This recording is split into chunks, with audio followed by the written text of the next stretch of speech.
Now, your book is on the climate. It's on climate change and climate science, and we should just establish right away. First of all, your credentials. You graduated from high school at 16. You went to MIT. Caltech first. Caltech. I was an undergrad at Caltech, and then I went to MIT. I did a PhD there in theoretical physics in 3 years.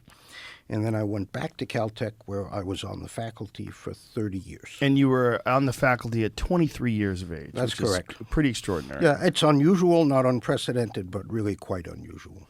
And so I actually know quite a bit about how the energy system currently works. And a lot of people who want to change the energy system have no idea at all of how it works. And so they can do great damage if they do the wrong sort of thing. They have over-egged the custard. Now, why do you think this has happened? I have in the book one of my favorite quotes from H.L. Mencken is the purpose of practical politics is to keep people alarmed by a series of mostly imaginary hobgoblins so that they can be clamoring to be led to safety. I had a chat with the chair of a very prominent earth science department at one of our best universities. I won't say who or where, but suffice it to say, it's somebody who is firmly in the business. And he said, Steve, I agree with almost everything you said, but I don't dare say it in public. There's a whole organization called Covering Climate Now, which is a consortium of media, including the BBC and NPR, I think, and so on. And they have signed an agreement or made an agreement that they will not cover anything that diverges from the narrative.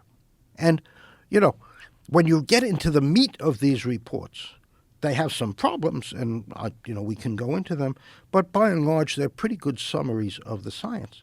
But when you get to the summaries for policymakers, or you get to the media coverage or the political discussion, that's where things get really corrupted. The scientists doing it are, by and large, good, honest, hardworking people, and you talk to them privately, and they'll admit to all the problems that they've got.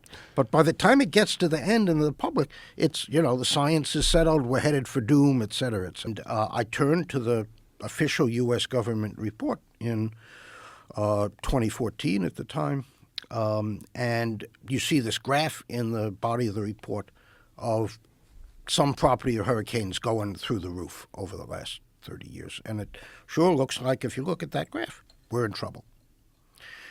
And so I dig a little deeper. I look up the reference that they cite, and I read in the back of the same report on page 700 and something, if I remember right. And it says there are no long-term trends in hurricanes, okay? Which is still largely a true statement, all right? And I'm looking at that, and I said, my God, that's a swindle. In the part of the report that everybody's going to read, you see this graph going up, and it looks like all hell is going to break loose. And then in the back, it says we don't see any long-term trends. So in the beginning of the graph from 1970 to 1980, is that what you're saying? It's going down? Yep. Let's pull up chart 35, and then, so there is the original graph in the government report from 2014, and what's shown is from 1980 to 2010, and it's going up, right? Right, but if you see from 19, looks like 1979. So let's look at the whole record, which is the next picture. There it is. All right. There's a lot of controversy about whether storms are getting more intense.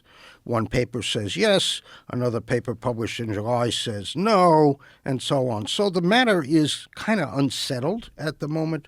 But overall, as I can read for you the official report, there is low confidence in most reported long-term, multi-decadal to centennial trends in tropical cyclone, that's hurricanes, frequency or intensity-based metrics. There's no doubt that if the globe keeps warming, that warming might eventually come to dominate the ice loss, the melting. But right now and for the foreseeable many decades, it is these natural variabilities. And instead, in the media, all you hear is that it's been melting faster and faster over the last 2 decades. And this media narrative, do you think this is just one of those things where people gravitate towards the most alarmist perspective, so that's the one that makes the headline? Is it because of the green energy industry? That It's all of the above, but I put a lot of it on activist reporters. So this statement that Greenland was melting just as fast in the 1930s as it is today, I made that. I got fact-checked by a reporter, John Greenberg at PolitiFact, and he deemed the statement mostly false. Okay, and you can look at how he analyzed things. He talked to some experts. It's entirely misleading. Right? So I got a non-expert reporter with an agenda and a platform criticizing what's actually in the data. The most recent UN report, okay, which is 3,949 pages, almost 4,000 pages. It took several hundred scientists a couple years to write. You can search that report for the words existential threat, climate catastrophe, and so on. You find the words climate crisis once in that report, no other alarmist words. And the context for climate crisis is not a scientific finding, but a description of how the U.S. media have overhyped the situation.